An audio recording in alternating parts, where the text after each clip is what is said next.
जय हिंद दोस्तों, वंदे मातरम। कल 10 जनवरी को पठान का ट्रेलर जो है वो रिलीज कर दिया गया।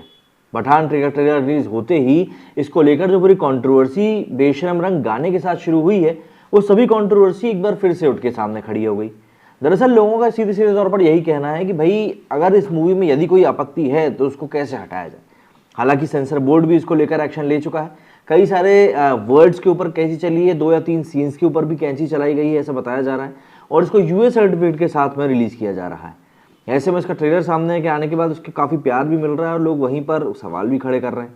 लेकिन ऐसे में केजीएफ एक्टर अनंतनाग का बयान सामने आया, जिसमें कि उन्होंने कहा है कि महिलाओं को इस तरीके से दिखाना कहीं से कहीं तक भी सही नहीं है और ये पूरी तरह से गलत है।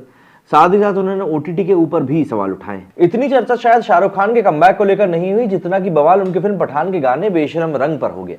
गाने में शाहरुख और दीपिका पादुकोण के बीच कुछ रोमांटिक सीन्स हैं और एक्ट्रेस ने ऑरेंज कलर की बिकनी भी पहनी। कुछ हिंदू और मुस्लिम संगठनों ने इन सीन्स को अश्लील और बिकनी को भगवा बताते हुए हटाने की मांग करी थी। नहीं हटाए जाने पर पठान की रिलीज रोकने की धमकी तक दी थी। कई जगहों पर पठान को लेकर काफी विरोध प्रदर्शन हुए और शाहरुख दीपिका के पुतले तक जलाए गए।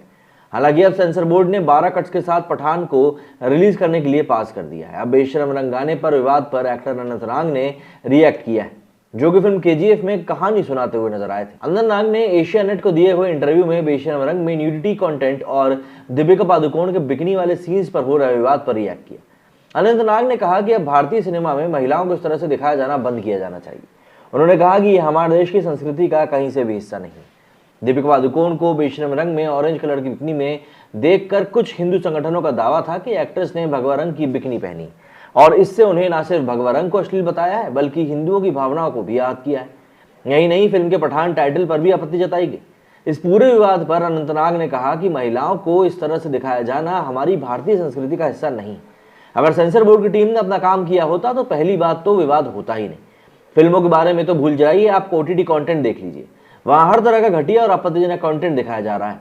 वहां सब कुछ खुलेआम दिखाया जाता है और उन्हें रोकने वाला कोई भी नहीं है।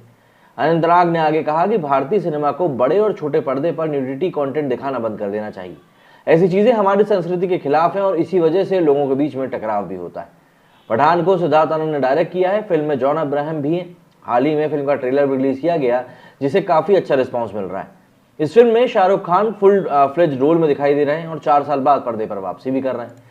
लेकिन इन सभी चीज़ों के बीच में एक और बयान सामने आया है अर्जुन कपूर का, जो कि इस समय काफ़ी ज़्यादा सुर्खियों में आ रहा है। दरअसल अर्जुन कपूर इस समय अपनी मूवी कुत्ते के प्रमोशन में काफ़ी ज़्यादा बिजी। इसी बीच उनसे जब पठान की कंट्रोवर्सी के ऊपर बात करी गई तो उन्होंने कहा कि मुझे लगता है कि हम लोगों को हमारे सेंसर बोर्ड और केंद्र सरकार पर भरोसा रखना चाहिए, जो एक साथ काम करते हैं। हम सभी जानते हैं कि लोकतंत्र में अपनी बात रखने का अधिकार सभी के पास होता है, लेकिन एक कलाकार के तौर पर हमें वही करना पड़ता है जो फिल्म की डिमांड होती है। इसके साथ ही अर्जुन कपूर ने आगे कहा कि हमारा काम फिल्म की ज़रूरत को पूरा करना है और इसके बाद फिल्म को दर्शकों को सौंप देना है। वही फैसला कर सकेंगे कि ये फिल्म उनकी भावनाओं को आहत कर रही है या नहीं। जब भी कोई फिल्म बनती है तो एक पूरा प्रोसेस फॉलो किया जाता है। इस प्रोसेस में हमें लोकतंत्र के नियमों को भी फॉलो करना होता है। दरअसल जब से इस मूवी का गाना बेशरम रंग सामने आया है, तब से अलग अलग तरह की बातें इसको लेकर हो रही हैं। जहां अनंतनाग जी ने जो बात कही कि ओटीटी पर तो सब कुछ खुलेआम परोसा जा रहा है, तो कहीं ना कहीं लोगों को बेशरम रंग में उन्हीं सब चीज़ों का एक अंश देखने के लिए मिल गया था, इसीलिए पूरा विवाद खड़ा हो गया। इसके बाद अर्जुन कपूर ने जिस तरीके से इस पूरी बात का डिफेंड किया और कहा कि भाई कलाकार तो वही करता है जो मूवी की डिमांड होती है, तो एक बार फिर वही बात आ जाती है कि यार आखिर जो डिमांड की बात ये कर रहे हैं, वो डिमांड आखिर उत्पन्न कहाँ से होती है। भाई मूवी भी तो कोई इंसान ही लिख रहा है और कोई इंसान जब कोई मूवी लिख रहा है तो ऑब्वियस सी बात है वही उन डिमांड्स को डाल रहा होगा। अगर वो उन डिमांड्स को डालेगा नहीं तो ऑब्वियस सी बात है कलाकारों को भी इन सब चीज़ों से गो थ्रू नहीं करना पड़ेगा। तो कहीं ना कहीं जब आप किसी चीज़ को लेकर डिमांड करते हो और वो डिमांड आपकी पूरी होती है, तभी तो आपका भी हौसला बढ़ता है कि नहीं यार, अगर मैं ऐसा सीन लिखूंगा तो ये सीन तो शूट किया जा सकता है। अगर आप ऐसा सीन लिखेंगे ही नहीं तो फिर बात आगे बढ़ेगी ही नहीं, एज सिंपल एज दैट। जैसा कि अर्जुन कपूर ने कहा कि हम सभी एक लोकतंत्र में रहते हैं, तो बस वही बातें यहाँ पर भी चल रही हैं और लोकतंत्र की ही बातें हो रही हैं। अब देखना होगा कि आगे इस मूवी को लेकर और क्या बातें निकल कर आती हैं। मेरे स्टूडियो फिलहाल इतना ही। जय हिंद, जय भारत।